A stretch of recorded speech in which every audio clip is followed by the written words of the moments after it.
Correlation and regression analysis. There are several types of correlation.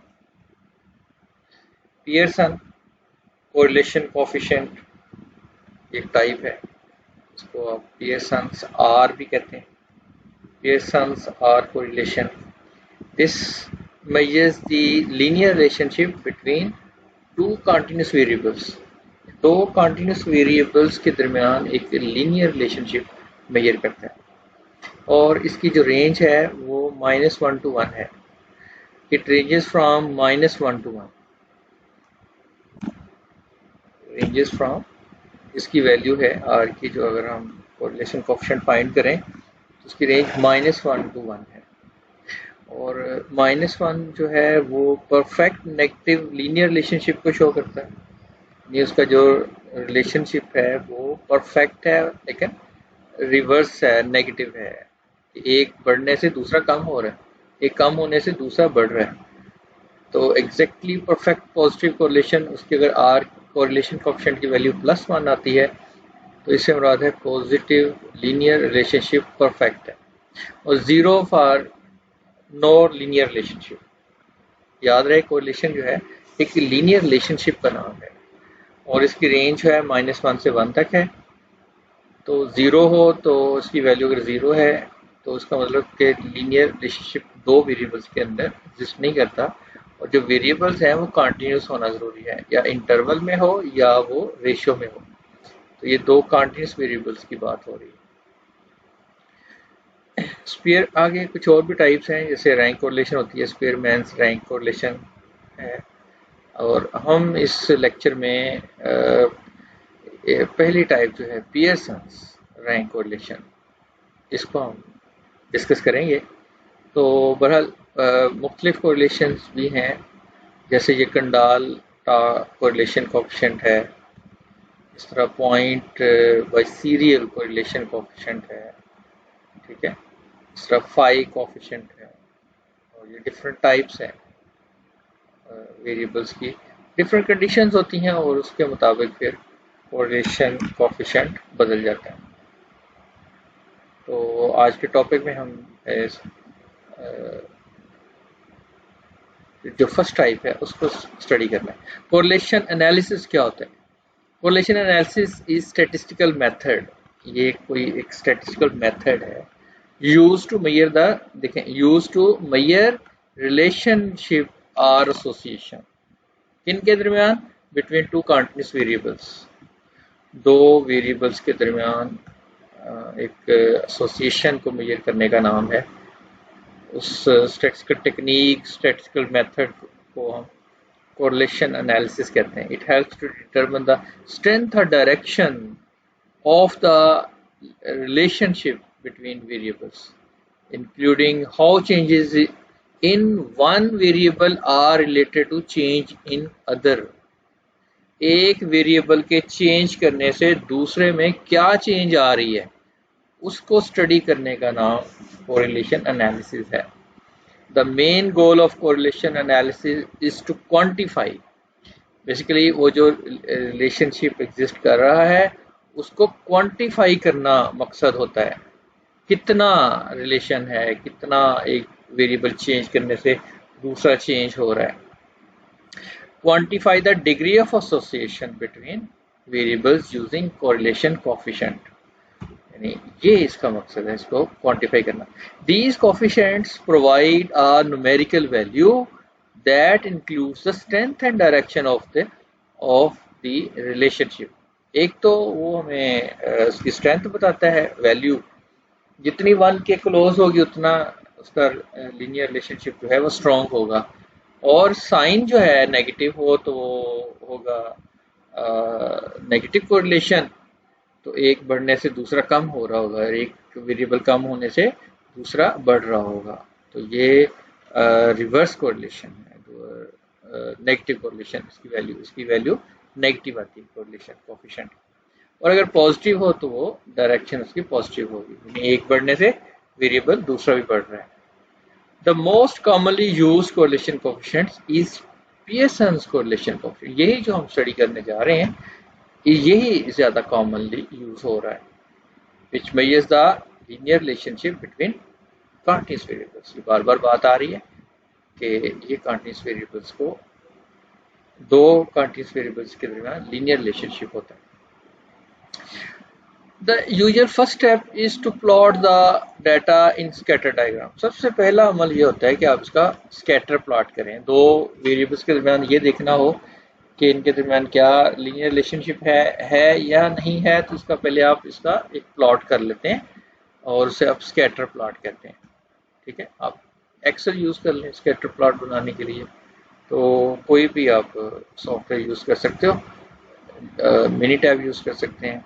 ठीक है, इसमें अगर हमारे पास कोई डाटा मौजूद हो दो वेरिएबल्स का, तो उसका हम एक स्कैटर प्लॉट कर सकते हैं।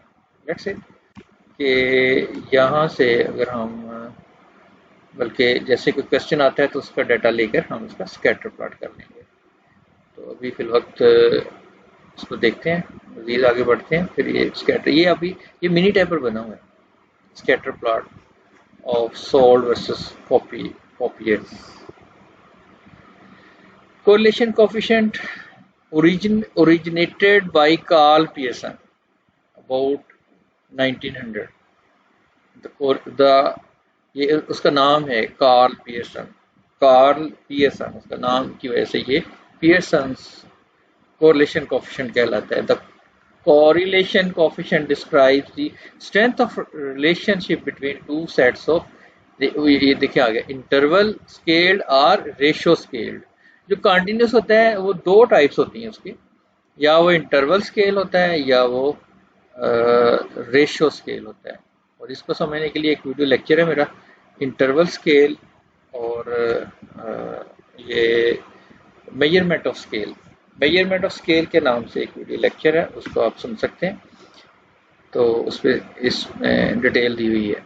नॉमिनल जैसे ऑर्डिनल होता है, फिर इंटरवल स्केल है, रेशियो स्केल है, इसमें क्या फ़र्क होता है। एक में एब्सोल्यूट ज़ीरो है जो रेशियो स्केल है, कंटिन्यूस वेरिएबल है जो जिसमें absolute zero is absolute zero, और इसमें एब्सोल्यूट ज़ीरो नहीं होता। ठीक है, उसमें सारी डिटेल है।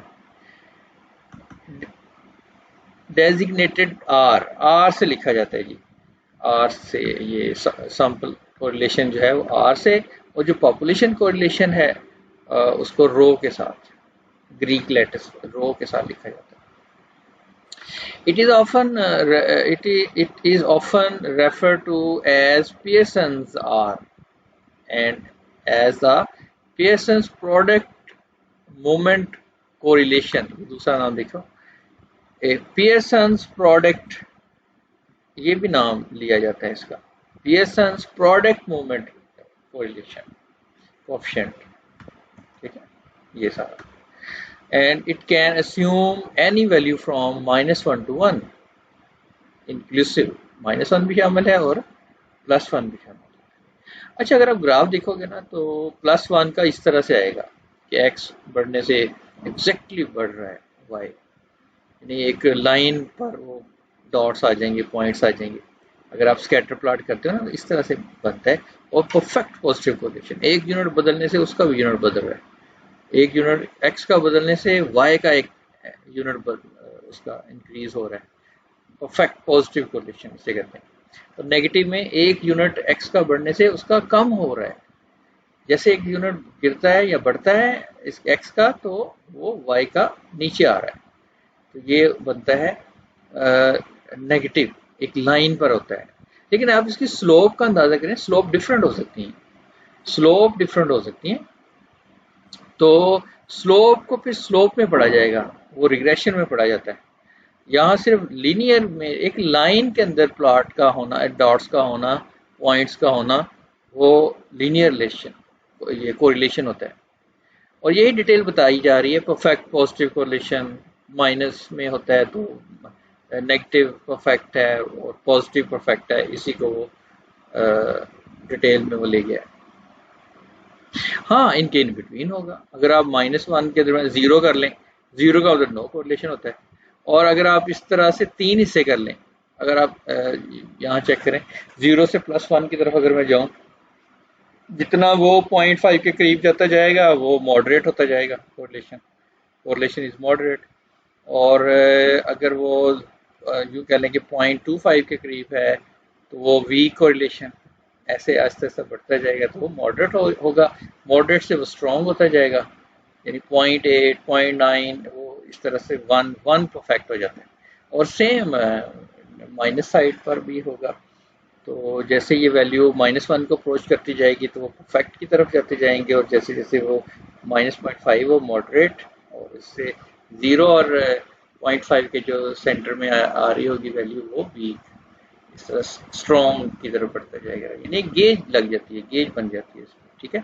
तो वो क्वांटिफाई किया जा रहा होता है। और अगर आप ग्राफिकली देखो तो अगर तो कोई पैटर्न नज़र नहीं आ रहा, जैसे एक्सट्रीम लेफ्ट पर देखें, तो इसका मतलब है नंबर ऑफ चिल्ड्रन और इनकम, तो उसके दरमियान यहाँ कोई रिलेशन नहीं मिल रहा, किसी के 6 भी बच्चे हैं फैमिली में और इनकम वेरी कर रही है, कम इनकम वाले लोग भी हैं, ज़्यादा इनकम लोग वाले भी हैं, बाज़ के बच्चे नहीं हैं, उनमें भी इस तरह की कैटेगरीज फैमिली में होती हैं, बच्चे कम हों और ज़्यादा भी हो सकते हैं।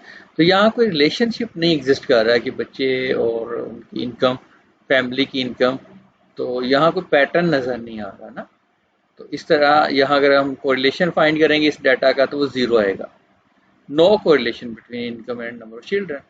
इस तरह प्राइस और क्वांटिटी है, जैसे जैसे प्राइस बढ़ती जा रही है और जो क्वांटिटी है वो कम होती जा रही है, ठीक है। जैसे हम मार्केट में भी ऐसे ही करते हैं कि जिस चीज़ की प्राइस ज़्यादा होती है तो उसकी क्वांटिटी हम कम ले रहे होते हैं, ठीक है। तो ज़्यादा क्वांटिटी करते जाएंगे तो उसकी जैसे अगर प्राइस हम कम करते जाएं तो क्वांटिटी ज़्यादा बढ़ती जा रही है। तो ये वीक नेगेटिव कोरिलेशन शो कर रहा है। ये अगर आप डॉट्स को देखें ना तो ये एक ट्रेंड दे रहा है, जस्ट नीचे को अगर फ्री हैंड में इसको देखोगे ट्रेंड कैसा आ रहा है, तो इस तरह से आ रहा है, वो नेगेटिव है, ठीक है। और दूर दूर हैं पॉइंट्स, अगर मैं लाइन इसके सेंटर से गुजार दूं तो वो स्कैटर्ड फॉर्म में पड़े हुए हैं पॉइंट्स, तो ये वीक है इस तरह से ये। और जितने जितने वो एक लाइन के ऊपर आते जाएंगे, क्लोजर से क्लोजर होते जाएंगे एक लाइन के ऊपर, तो वो स्ट्रॉन्ग कोरिलेशन होती जाएगी, डायरेक्शन बता रही होगी कि ये पॉजिटिव है या नेगेटिव है। करेक्टरिस्टिक्स ऑफ कोरिलेशन कोएफिशिएंट्स, कुछ बातें याद कर रखें कि simple correlation coefficient identified by lower case letter, तो आर के साथ लिखा जाता है, ठीक है। और it shows the direction and strength of linear relationship, ये दोनों चीज़ें बताती हैं, एक तो डायरेक्शन भी बताती है और दूसरा स्ट्रेंथ भी बताती है। और ये दूसरा जो जो वेरिएबल्स हैं वो इंटरवल हो सकता है या रेशो स्केल हो सकता है।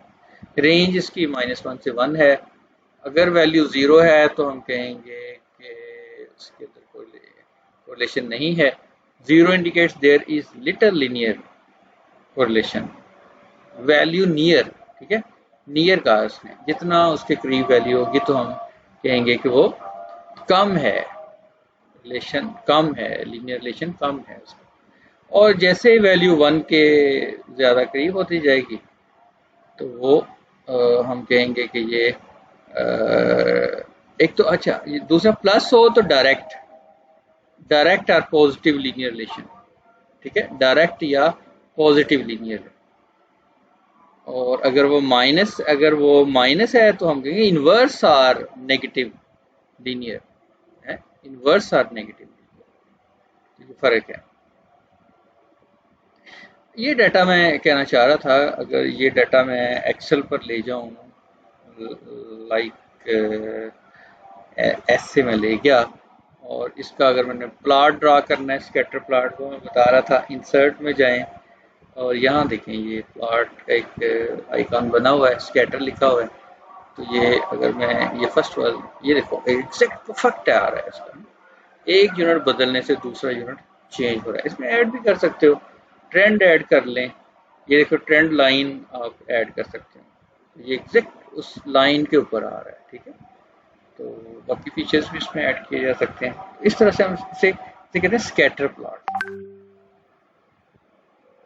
सही है। और देखो यहाँ जो कोरिलेशन कोएफिशिएंट फाइंड किया हुआ है वो भी आर आया हुआ है, R1 आया हुआ है ना, 1 अगर आप, हाँ कुछ फॉर्मूला स्टैटिस्टिक्स के स्टूडेंट के हिसाब से आपको यानी जब ये आप टॉपिक पढ़ रहे होते हैं कोरिलेशन कोएफिशिएंट का, तो कुछ बेसिक नॉलेज होता है, स्टूडेंट को बेसिक नॉलेज होता है। जैसे कोवेरियंस क्या होता है, कोवेरियंस का ये फॉर्मूला है, किसी भी वेरिएबल, दो वेरिएबल्स के दरमियान जो कोरिलेशन कोवेरियंस है इस तरह से फाइंड करते हैं। स्टैंडर्ड डेविएशन का ये फॉर्मूला है। सैंपल साइज कम हो तो -1 कर लेते हैं, ठीक है, स्मॉल एस के साथ लिख लेते हैं, सैंपल साइज कम है तो। बहरहाल ये आपका स्टैंडर्ड डेविएशन का फॉर्मूला है। मैं अभी वहाँ नहीं जाता कि स्मॉल एस या बाइस्ड अनबाइस्ड की तरफ नहीं जाता, एक जनरल में बात कर रहा हूँ कि स्टैंडर्ड डेविएशन का एक फॉर्मूला होता है। और कोरिलेशन जो है ना कोफिशिएंट, वो बेटा covariance of x y divided by standard deviation of x into standard deviation of y. अगर मैं यही वैल्यूज यहाँ उठाकर यहाँ लिख दूँ, ये कोवेरियंस की वैल्यू लिख दी मैंने इस कोवेरियंस के फॉर्मूला से, और जो स्टैंडर्ड डेविएशन है एक्स का और वाई का वो मैंने वैल्यूज लिख दी, तो ये एक फॉर्मूला बन गया आपके पास कोरिलेशन कोएफिशिएंट का, ठीक है। इसको यूज करके आप फाइंड कर सकते हो, क्वांटिफाई कर सकते हो इसका लीनियर रिलेशनशिप दो वेरिएबल्स के दरमियान। अब आप इसको मैथमेटिकली सिंप्लीफाई भी कर सकते हो। मतलब ऊपर जो डिनोमिनेटर में एन आ रहा है, जो न्यूमरेटर में हर स्क्वायर रूट से बाहर निकालने तो स्क्वायर रूट एन मल्टीप्लाई होकर एन बन जाता है और वो कैंसिल होकर ये शॉर्ट फॉर्म बन जाती है। इसका मतलब यही है, अगर कोरिलेशन कोएफिशिएंट ये लिखा है वही है ये, ठीक है। एक उसकी अदर फॉर्म है, ये भी मैथमेटिकल सिंपलेस्ट फॉर्म है, इसको और सिंपलीफाई कर दिया। एन बैलेंस हो रहा था उसको हमने खत्म कर दिया। स्टैट के स्टूडेंट को ये भी जानते होते हैं कि ये एक आइडेंटिटी है, आप sigma x minus x bar into Y minus Y बार इसके इक्वल होता है, ठीक है। और ऐसे ही ये भी आइडेंटिटी प्रूव की होती है, ऑलरेडी आप इनसे फेमिलियर हैं। तो ये तीनों रिजल्ट यहाँ यूज किए जा सकते हैं। इसको आप डायरेक्ट फार्मूला कह लें, अब मैं इसको जो कह दूं इनडायरेक्ट या शॉर्टकट फार्मूला, तो आप इनकी वैल्यूज पुट कर दें। मतलब जो ऊपर है sigma x minus x bar into Y minus Y बार, इसकी जगह आप इसकी आइडेंटिटी यूज कर लें, ये वाला फार्मूला लगा दें। ऐसे ही जो नीचे डिनोमिनेटर में आ रहा है sigma x minus x bar whole square sum of squared deviation about mean, उसको आप ऐसे लिख सकते हो, y के एतबार से लिख सकते हो। फिर आप इसको मैथमेटिकली सिंप्लीफाई कर सकते हो, ऊपर भी एलसीएम ले लो, नीचे भी एलसीएम लेते जाओ और n कैंसिल कर दो, ये फॉर्म आ सकती है। तो सिंपली ये कहना चाह रहा हूँ कि चाहे आप इनमें कोई भी फॉर्मूला यूज कर सकते हो, ठीक है। ये सारे कोरिलेशन कोएफिशिएंट्स के फॉर्मूलाज हैं। तो डिपेंड करता है कि आसान कौन सा है। कभी आपको ये इन्फॉर्मेशन मिली हो, वेरिएंस और स्टैंडर्ड डेविएशन आपके पास मौजूद हो तो ये लगा लें। अगर इस तरह से इन्फॉर्मेशन है तो फिर आप ये यूज़ कर लें। अगर जस्ट एक्स वाई की फॉर्म में है तो ये यूज़ कर लें, राइट। तो ये था हमारे पास कोरिलेशन कोएफिशिएंट का फॉर्मूला। एक वर्ड कॉजेशन होती है। देखो जब आप कोई कैलकुलेशन कर लेते हो ना, दो कोई से वेरिएबल्स लेते हो और उनके दरमियान कोरिलेशन कोएफिशिएंट जब फाइंड कर लेते हो, उसकी वैल्यू देखिए आनी होती है, कुछ ना कुछ आती है। और कुछ ना कुछ वैल्यू आने का हरगिज़ मतलब नहीं होता कि वो उसकी कॉजेशन बताने के लिए आपको फर्दर कुछ एनालिसिस करना पड़ता है, स्टैटिस्टिकल कुछ और भी उसमें तहकीकात करनी पड़ती हैं, फिर आप कोई प्रैक्टिकल इंटरप्रिटेशन करते हो, ठीक है। तो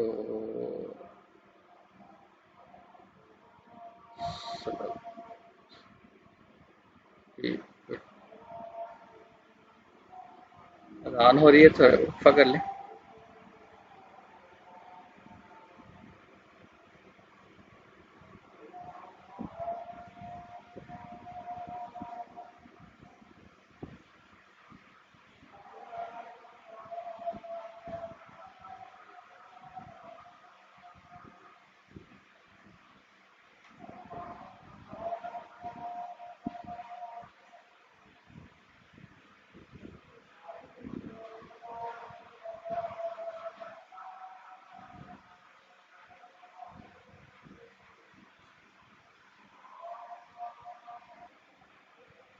जी, जो काजेशन है ना, देखिए correlation indicates the strength and direction of the relationship between variables while causation goes a step further to establish a cause and effect relationship.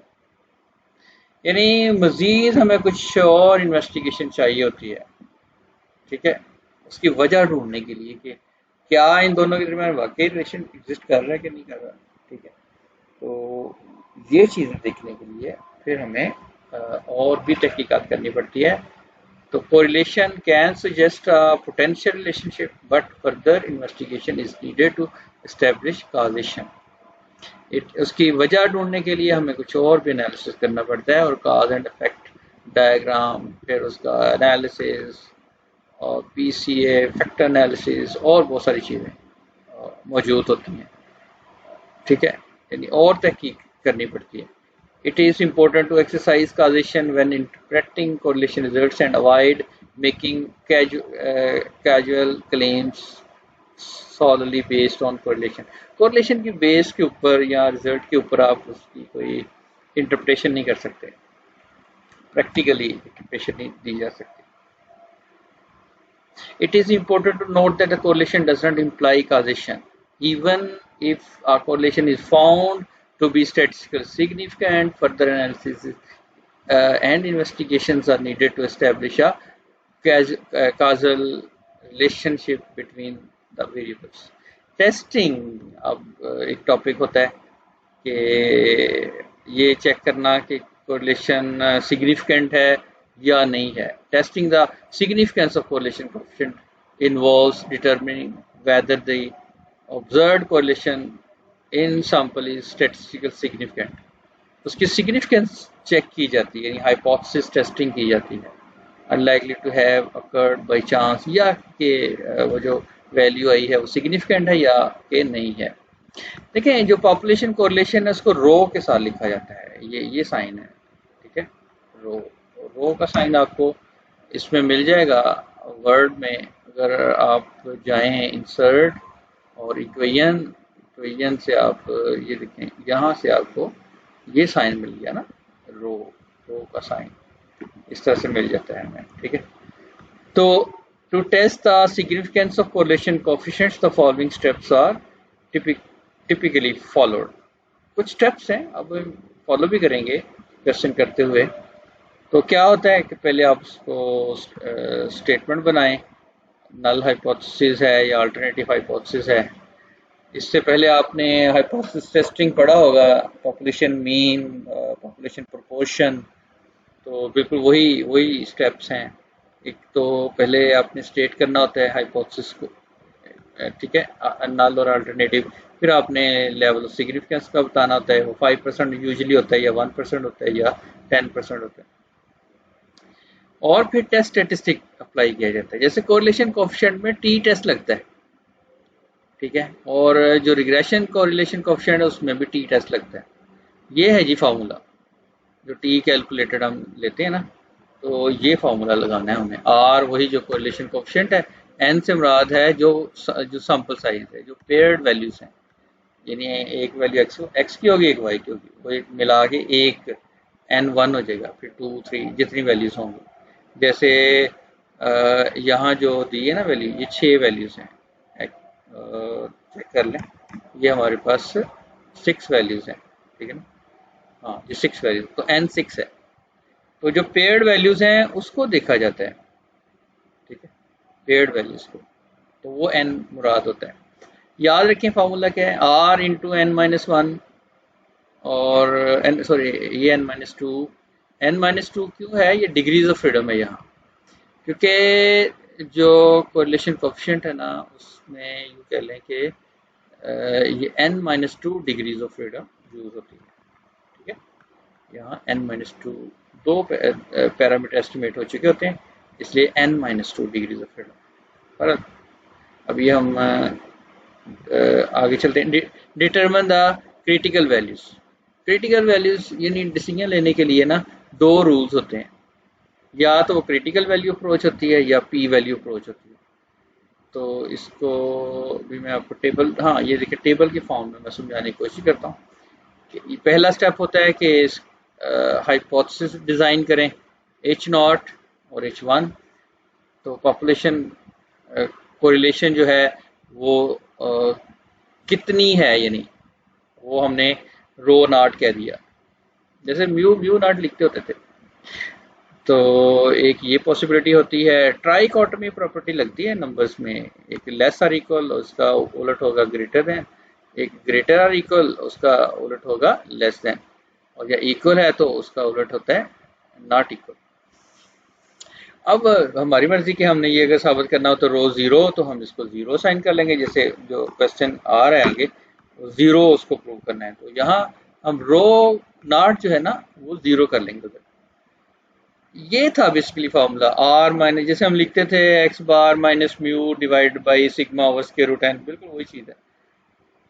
तो यहाँ जो आर का स्टैंडर्ड एरर है ना वो नीचे होता है, ये स्टैंडर्ड एरर ऑफ आर है। अगर मैं एस आर कहूँ तो कह सकता हूँ ये standard error of r, correlation coefficient का स्टैंडर्ड एरर, और वही आ गया r minus rho not divided by 1 minus r square divide by n minus 2, ये degrees of freedom n minus 2। अब मैथमेटिकली आप इसको ऊपर ले जा सकते हो, यहाँ मल्टीप्लाई हो गया और स्क्वायर रूट के साथ जाएगा, लिहाजा इसको ऐसे लिखा जाता है। ठीक है, मैं ये यूज़ कर लूँ अपने क्वेश्चन में, मैं ऐसे लिख लूँ, वैल्यू तो वही आएगी। तो मैथमेटिकली हमने ये जो नंबर है ना n माइनस 2 स्क्वायर रूट, ये यहाँ ले गए ऐसे। ये इसका मतलब है कोई भी हाइपोथेसिस हो, चाहे वन टेल्ड ये हो लेफ्ट, चाहे राइट वन टेल्ड या टू टेल्ड हो, तो टेस्ट स्टैटिस्टिक कोरिलेशन कोएफिशिएंट के अंदर यही लगेगा, सेम होता है। तो मैंने तीनों में लिख दिया, ठीक है। और दूसरा होता है क्रिटिकल अप्रोच। क्रिटिकल दो अप्रोचेस होती हैं, या तो क्रिटिकल वैल्यू अप्रोच लगाई जाती है या हम पी वैल्यू अप्रोच लगाते हैं, ये डिसीजन लेने के लिए कि H0 एक्सेप्ट है या रिजेक्ट है। और जनाबे वाला आपने H1 को देखना है, H1 अगर ग्रेटर है तो आप क्रिटिकल वैल्यू ग्रेटर में लेंगे, यानी कैलकुलेटेड वैल्यू जो है ना टेस्ट स्टैटिस्टिक, वो अगर ग्रेटर और इक्वल्स टू ये T alpha 7 degrees of freedom, इस वैल्यू से अगर ग्रेटर आएगी तो रिजेक्ट कर देना H0, यानी H1 की बेसिस के ऊपर ये डिसीजन लेना होता है। H1 में अगर मैं दिखाने की कोशिश करूँ, ये देखें ये H1 है, तो ये साइन आपका ग्रेटर आ गया। अगर ये लेस है तो लेस आएगा sign, less or equals to, ठीक है। और दूसरा ये भी याद रखो इक्वल भी है साथ।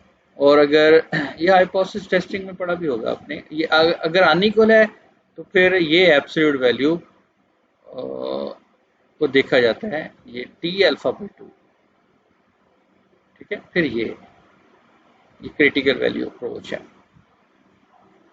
और पी वैल्यू अप्रोच में भी उसी तरह से ये साइन देखें, ग्रेटर है तो यहाँ greater, t greater equals to t calculated, ये लेस है यानी लेफ्ट टेल टेस्ट है तो लेस आर इक्वल्स टू, अगर टू टेल्ड है तो यहाँ डबल हो जाता है, मल्टीप्लाई करते हैं, और जो कैलकुलेटेड वैल्यू है उसको एब्सोल्यूट कर लिया जाता है, ठीक है। ये फॉर्मूला है पी वैल्यू अप्रोच का।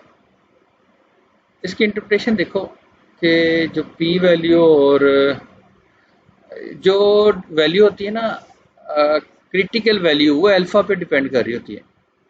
ये अल्फा अगर मैं इसको यहाँ दिखाने की कोशिश करूँ तो अगर अल्फा 5% है तो ये टी अल्फा वैल्यू होगी, और पी वैल्यू होती है जो आपकी जो सैंपल दिया हुआ है, जो वैल्यूज दी हुई हैं उसकी बेसिस पे जो आपने कैलकुलेट की है टी वैल्यू, ठीक है, उसके ऊपर बेस कर रही होती है पी वैल्यू। तो इस पे भी आप मेरा लेक्चर देख सकते हो हाइपोथेसिस टेस्टिंग पर, उसमें ये डिटेल बताया हुआ है कि पी वैल्यू क्या होती है और क्रिटिकल वैल्यू क्या है, उस पर सारी डिटेल है। ओके, तो आगे जनाबे वाला अब हम क्वेश्चन की तरफ बढ़ने लगे हैं कि ये, हाँ अब और आ जाए कि रिग्रेशन भी क्योंकि हमने टैकल करना है। रिग्रेशन कोएफिशिएंट जो है पहले हम देख लें, ये सारा कुछ रिग्रेशन से रिलेटेड बातें हो रही हैं पीछे। इन रिग्रेशन एनालिसिस देखिएगा, in regression analysis we estimate one variable based on another variable, ठीक है। Number one the variable being estimated is dependent variable। एक तो ये है कि जो एस्टिमेट किया जाना है वो dependent, the variable use to make estimate और प्रिडिक्ट उसको इंडिपेंडेंट, एक इंडिपेंडेंट वेरिएबल एक डिपेंडेंट। जबकि कोरिलेशन में ऐसा नहीं था, ठीक है। इसमें एक वैल्यू डिपेंडेंट जिसको एस्टिमेट किया जाना है on the basis of independent variable. The relationship between variables is linear, एक ये कंडीशन होती है। Both the independent and dependent variables must be interval और रेशियो स्केल, वही जो कोरिलेशन वाली बात है, कंटिन्यूस हो। लीस्ट स्क्वायर क्राइटेरिया लगाया जाता है, इस criterion is used to determine the regression equation, least square method है। The least square regression line is of the form, ऐसे लिखी जाती है, हैट के साथ दिखते होते हैं या वैल्यू, ये वाई हैट ए, ये आपका स्लोप है, ये बी रिग्रेशन कोफिशिएंट है, regression coefficient of Y on X. तो Y hat is the estimated value of Y for selected value of X. A क्या है, कांस्टेंट है, ये इसको हम कहते हैं इंटरसेप्ट, यानी जब x 0 होता है तो फिर वैल्यू y की, it is value of y hat when x is equal to 0, यानी ऐसे है लिखा हुआ। a is computed using the following equation. जो लीस्ट स्क्वायर एस्टिमेट है, जब हम इसको ड्राइव करते हैं तो a इस तरह से हम एक रिलेशन डेवलप कर लेते हैं, ए यूं फाइंड हो जाता है, यानी बी अगर आपको मौजूद है और एक्स और वाई की वैल्यूज होती हैं, वहाँ से आपका दोनों का मीन ले लें और इस रिलेशन में आप ये वैल्यूज डाल दें तीनों, तो ए निकल आएगा। The standard error of estimate, the variation around the regression line, it is in the same units age dependent variable, it is based on square deviation, ये भी हो समरी में आ जाएगा। तो अभी जनाब हम ये देख रहे हैं कि आर कोरिलेशन, ये कुछ इंफॉर्मेशन लेफ्ट साइड पर कुछ आपके पास पिछली इंफॉर्मेशन हैं, उसकी बेसिस पर ये मैं बना रहा हूँ। ये रिग्रेशन कोफिशिएंट है वाई ऑन एक्स, ठीक है, यानी जो रिग्रेशन इक्वेशन है वो y is equal to a plus b x है। तो उसका ये फॉर्मूला r इंटू ये standard deviation of y divide by standard deviation of x, s first standard deviation होता है, सबस्क्रिप्ट में वो वेरिएबल का लिखा जा रहा है। r ये फॉर्मूला है, पीछे हम डिस्कस कर रहे हैं, वो फॉर्मूला लगा दें। r की जगह मैंने ये देखें, यहाँ ये r लिख दिया इतना, ये r की वैल्यू मैंने पुट कर दी इसमें, ठीक है, ये r की वैल्यू यहाँ पर पुट कर दी। उसके बाद ये देखो इसकी वैल्यू जो है ना वो मैंने ये लगा दी, स्टैंडर्ड डेविएशन ऑफ y ये लगा दी। फिर मैंने स्टैंडर्ड डेविएशन ऑफ x की वैल्यू, ये इसको अगर मैं स्टैंडर्ड डेविएशन ऑफ x की वैल्यू कहूँ तो वो इस ये मैंने लगा दी। और ये मैंने दोबारा रिकॉल करने के लिए एक यहाँ मैं दे दी हुई है, ठीक है। कोवेरियंस ये होता है, स्टैंडर्ड डेविएशन ये होता है, दोबारा मैंने यहाँ फिर बता दिया। ये आइडेंटिटीज हैं, इनको हमने यूज़ करते हुए लिहाजा इसको और सिंप्लीफाई कर लिया। जब हम सिंप्लीफाई कर लेते हैं, ये देखें ये वाला फैक्टर सारा उड़ गया, वाई वाला स्टैंडर्ड डेविएशन ये कैंसिल हो गया, ये स्क्वायर रूट मिलके ख़त्म हो गया स्क्वायर रूट, तो एन से ख़त्म हो जाना है। तो लिहाजा रिग्रेशन कोफिशिएंट का ये भी फॉर्मूला है, एन ख़त्म कर दें अब, जब n खत्म हो गया तो ये आ गया हमारे पास। फिर ये वाली आइडेंटिटी यूज कर लें जो पीछे हमने पढ़ी थी कि सिग्मा x माइनस एक्स बार इसके बराबर होता है, ये पढ़ा है ना। इस आइडेंटिटी को यूज करके वहां लगा दें, ये वैल्यू लगा दी, इस तरह इस ये आइडेंटिटी यूज कर लें।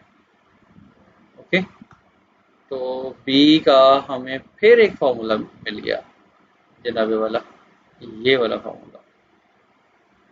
तो b जो रिग्रेशन कोएफिशिएंट है, चाहे ये फॉर्मूला यूज कर लें, ठीक है। ये फाइल भी मैं आपको शेयर कर दूंगा, तो ये फॉर्मूला यूज कर लें।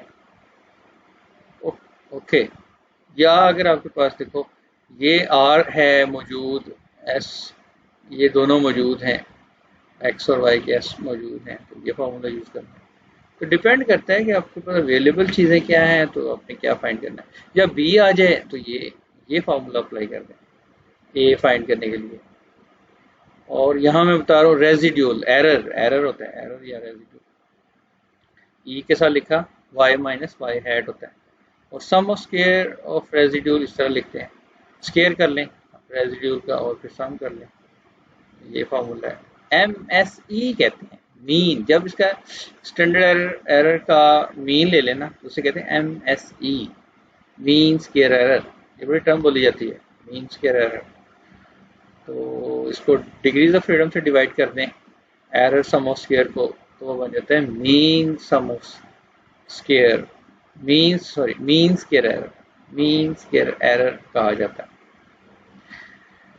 ओके, फिर standard error of estimate, standard error of estimate है ये।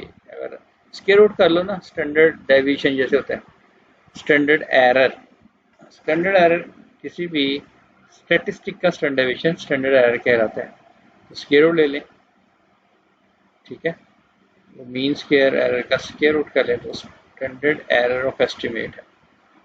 एक क्वेश्चन में हम इसको फाइंड भी करेंगे एसई को, एक क्वेश्चन हम करेंगे। फिर वो कॉन्फिडेंस इंटरवल फॉर y एक फॉर्मूला है, ठीक है। एक किसी भी वैल्यू को पहले एस्टिमेट करें, फिर उस एस्टिमेटेड वैल्यू को उसका देखते हैं इंटरवल कितना बनता है, यानी वो कहाँ से कहाँ तक रेंज हो सकती है उसकी। ये जनाब इसी तरह से रिग्रेशन कोएफिशिएंट की टेस्टिंग है। 3 तरह से इसकी हाइपोथेसिस बनती है। इसमें जो टेस्ट स्टैटिस्टिक है b माइनस बीटा और SB, standard error of slope है SB, और ये कैसे फाइंड करनी है ये नीचे दी हुई है, ये फॉर्मूला दिया हुआ है, ये देखो SB इस तरह से फाइंड करनी है। यानी स्टैंडर्ड एरर को डिवाइड कर दें इस फैक्टर के साथ, सिग्मा स्क्वायर रूट, यानी ये x minus x bar square, इस स्क्वायर रूट के साथ आप डिवाइड करें तो ये SB निकल आएगा। क्रिटिकल वैल्यू अप्रोच वही, ये सेम जैसे हमने कोरिलेशन कोएफिशिएंट में पढ़ा है ना, बिल्कुल वही चीज़ है, ठीक है। क्योंकि हमारे पास 2 चीज़ें आ जाती हैं, टी कैलकुलेटेड और एक टी अल्फा, तो उसी की बेस के ऊपर ये टेस्ट बन रहे होते हैं, क्रिटिकल वैल्यू अप्रोच और पी वैल्यू अप्रोच, बिल्कुल वही चीज़ जो। हाँ, ये देखें कि अगर P value less than or equal to alpha हो तो हम रिजेक्ट करते हैं H0। अब यहाँ एक एक्सरसाइज और उसका पहला क्वेश्चन वो हम देख लेते हैं, सॉल्व कर लेते हैं। मसलन बेस बास्केटबॉल को ये दिया हुआ है, free throws and field goals. एक क्वेश्चन बनाकर कुछ क्वेश्चंस किए गए। Let x be random variable that represent the percentage of successful free throws a professional basketball player makes in a season. Let y be random variable that, ये y से क्या मुराद है, represents the percentage of successful field goals। y से ये मुराद है जी कि वो y हमारा सक्सेसफुल फील्ड गोल है, और a professional basketball player makes in a season. Random variable sample of n6, 6 values ली गई हैं, ये देखो ये 6 वैल्यूज हैं। Professional basketball players gave the following information, ये जहाँ से ये सोर्स बताया हुआ है, जहाँ से ये डाटा लिया है मैंने। एनी हो, हमारे पास एज स्टेटिस्टिशियन हमारे पास ये डाटा आ गया एक्स और वाई फॉर्म में। एक आपका डिपेंडेंट वेरिएबल है, वाई आपका डिपेंडेंट वेरिएबल है और एक्स आपका इंडिपेंडेंट वेरिएबल है। तो और उन्होंने कहा वेरीफाई करें, पहला क्वेश्चन कि इनके ये जो सम आ रहे हैं सिग्मा एक्स सिग्मा वाई, ये सारी जो हैं, ये वो कह रहा है कि हमें ये देखो, अगर मैं इसको एक्सेल पे ले जाऊं, लेट्स से कि ये मैं डाटा ले गया हूँ, ये मैंने एक्सेल पे ले गया हूँ और मुझे यहाँ टाइप करना पड़ेगा क्योंकि वो ले गया है। अगर मैं इसको मिनी टैब पे ले जाऊँ ना, ठहरें, यहाँ से मैं मिनी टैब पे ले जाता हूँ। मिनी टैब में जब मैंने टाइप किया ना, तो ये देखें, नहीं तब भी वो उसको टेक्स्ट ही ले रहा है। ओके जी, अभी हमें फिर टाइप करना पड़ेगा और वो ज़्यादा बन जाएगा, लेंथी हो जाएगा लेक्चर, लिहाजा मैं वापस आ रहा हूँ। यहाँ आ गया जनाब। ये हमें एक पहला पार्ट है कि उन्होंने कहा सिग्मा एक्स बताओ, सिग्मा वाई बताओ, sigma X square, sigma Y square और सिग्मा एक्स वाई, ये कैलकुलेशन करके दिखाओ और आर भी फाइंड करो। पहला क्वेश्चन ये है। तो हम सबसे पहले क्वेश्चन पे चले जाते हैं, इसके सोल्यूशन की तरफ चले जाते हैं। ये जनाब डाटा लिखा, हाँ यहाँ से मैं कॉपी करके ना एक्सेल में ले जा सकता हूँ, मुझे मिल गया डाटा। लेट्स से जी ये मैंने यहाँ ले गया हूँ और सिंपली क्या करना है, कुछ भी नहीं करना, सम ही करना है। ये देखो सम कर लिया, ये वो सम आ गया, ठीक नहीं, इस सम आ गया हमारे पास। और क्या करना है हमें, हमें चाहिए एक्स स्क्वायर, तो आप एक्स स्क्वायर भी ले लो, कंप्यूटर के स्टूडेंट हो आप लोग, तो इसका स्क्वायर कर लें। ये देखें, ये मैंने फार्मूला लगा दिया और ऐसे से यहाँ छोटे से डॉट के ऊपर प्लस साइन बन रहा है, कर्सर लेकर जाएं, डबल क्लिक करें तो ये वो दे रहा है।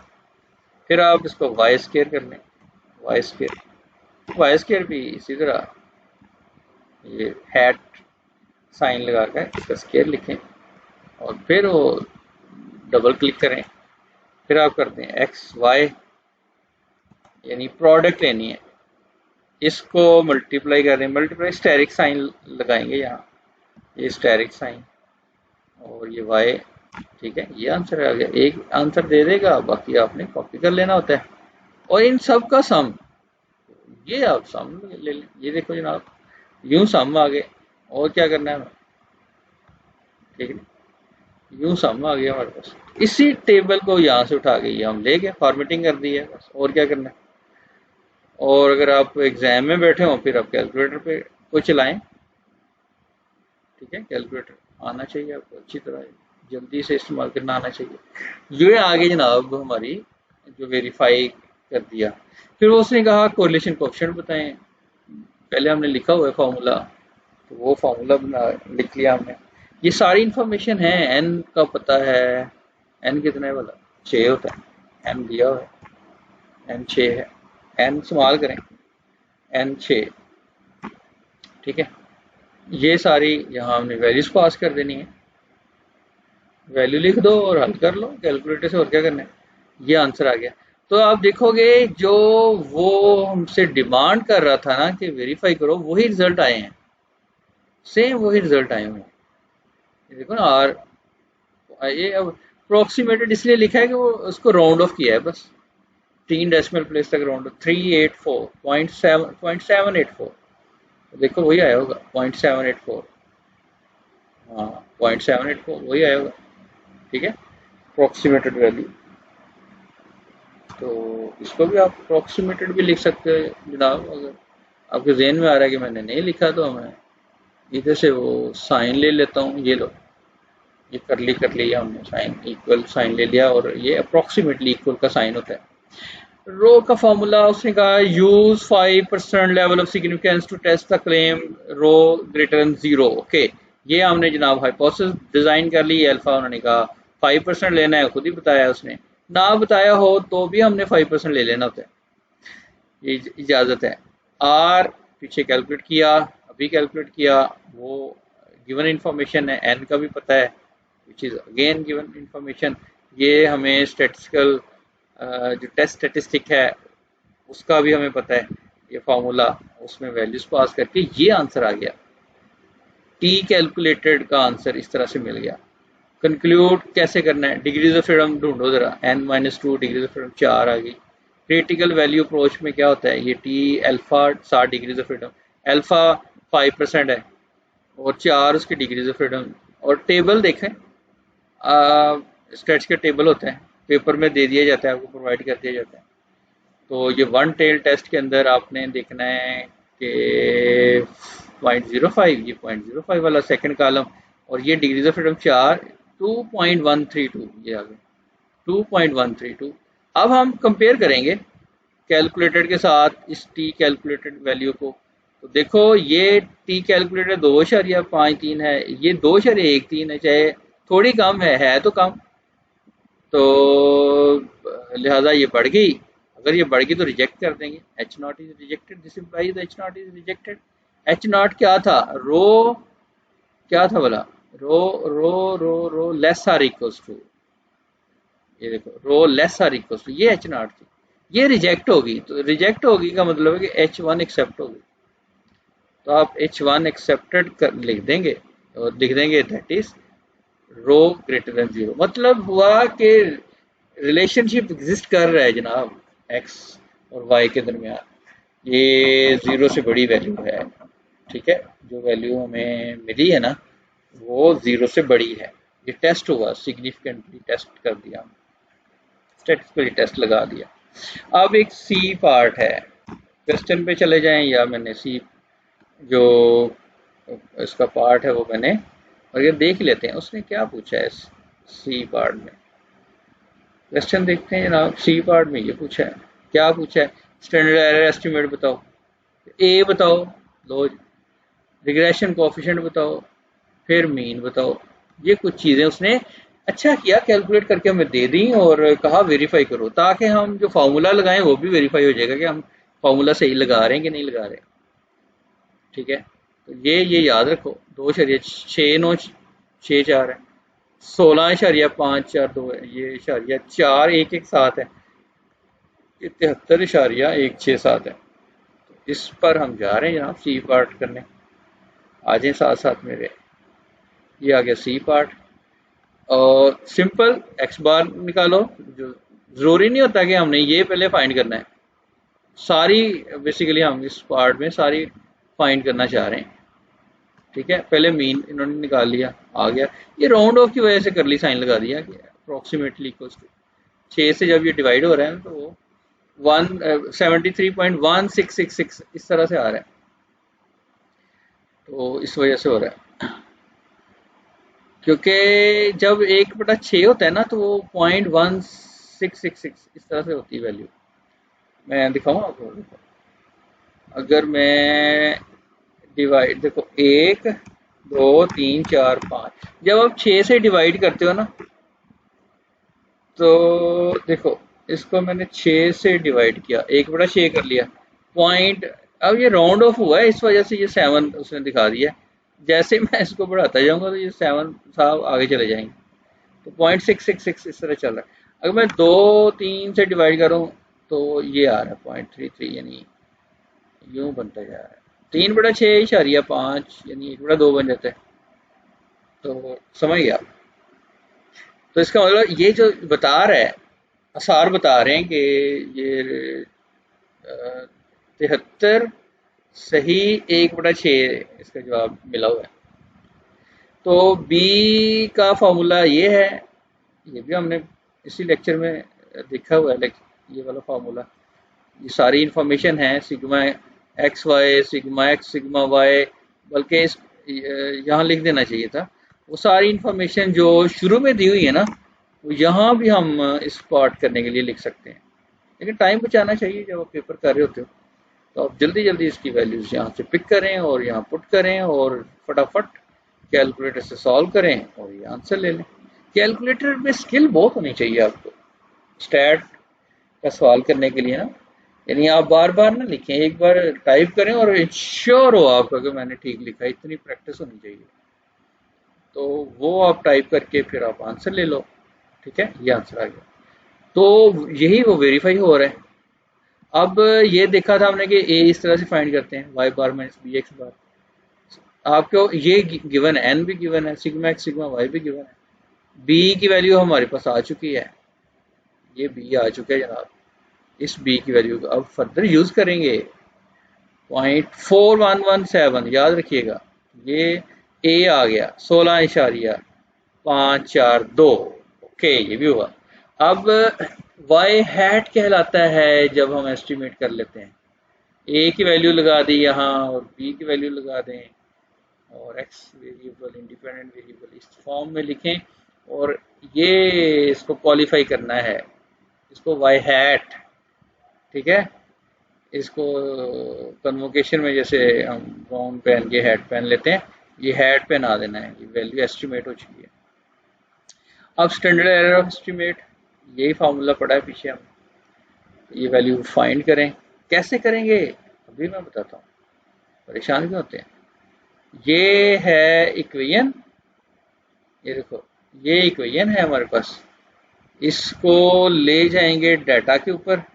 डाटा मैं कहाँ दिखाऊंगा आपको, डाटा जी आ जाओ, ये हम ले आते हैं, ये था डाटा हमारा। इस डाटा को एक्सेल पे ले गए, चलो ये ऑलरेडी मौजूद है। अब वाई हैट हमें देखना है ना, वाई हैट क्या है, उससे पहले आपको ए का पता होना चाहिए, ए की वैल्यू क्या है और बी की वैल्यू क्या है। बी की वैल्यू तो मुझे थोड़ा नहीं याद है, 4117 है, 0.4117, और ए की वैल्यू क्या फाइंड हुई है, ए की वैल्यू थी हमारे पास, आज ये आ गई ए की वैल्यू, हाँ ये वैल्यू थी ए की 16.542, 16.542 ये वैल्यू थी, ठीक है। अब जो वाई हैड बना है ना, वो बना था ए प्लस बी एक्स, ठीक है, ये वाई हैड है। तो इसका मतलब देखें, ए ये है प्लस बी ये बी है और मल्टीप्लाइड बाई एक्स, ये एक्स है, ये एक्स है। लेकिन हमें इसको लॉक करना है, अगर आप एक्सेल जानते हो, यानी ये वैल्यू यही रहे, जब मैं कॉपी करूँ ना तो ये नीचे नहीं आनी चाहिए। अब इस तरह H5 में जो वैल्यू लिखी हुई है, ये मैं फंक्शन 4 प्रेस कर रहा हूँ, या आप डॉलर साइन खुद से टाइप कर लें, लिहाजा जी ये वाई हैड बन गया, ठीक है। यानी वाई हैड क्या बना, ए प्लस बी एक्स के साथ, और फिर आप minus Y hat, Y minus Y hat लेते हो, तो ये हमारे पास वाई है और माइनस वाई हैड, ठीक है, वाई माइनस वाई हैड,